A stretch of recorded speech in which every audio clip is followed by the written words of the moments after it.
त्यामुळे अदरवाईज कुठली पण ड्रेनेज असून दे, वॉटर लाईन असून दे किंवा कोण पण काम करत असेल तर या त्यांना समजणार की खाली गॅसची पाईपलाईन आहे, आपण केलं पाहिजे. ठीक आहे. आता तू गॅस पाईपलाईन आहे बरोबर, त्याच्यावरती नियमाने तो एक फरशी घालायला पाहिजे. वॉर्निंग मॅट टाकतोय ना आम्ही कंपनीचं. मॅट खायची आले तू फरशी घालायला पाहिजे. पण मग ह्यांच्या क्रॉसिंग जाणार त्याला कसं काय तुम्ही समजणार कसं? आता हा तुमची जी माती line हे जाणार बघ, नाही, माती तुमची कशी पिवळी, तुझं वॉर्निंग मॅट पिवळं कंपनी त्याच्या खाली हा? हो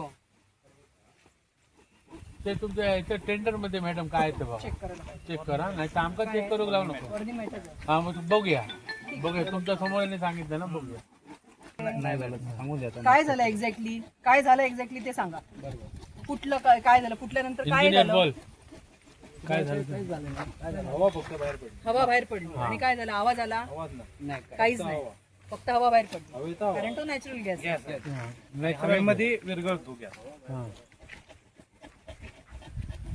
पदार्थ जर तिथं काय तर असेल तर आग लागू शकते. सुपरवायझर वगैरे आता सिगरेट वगैरे ओढणारा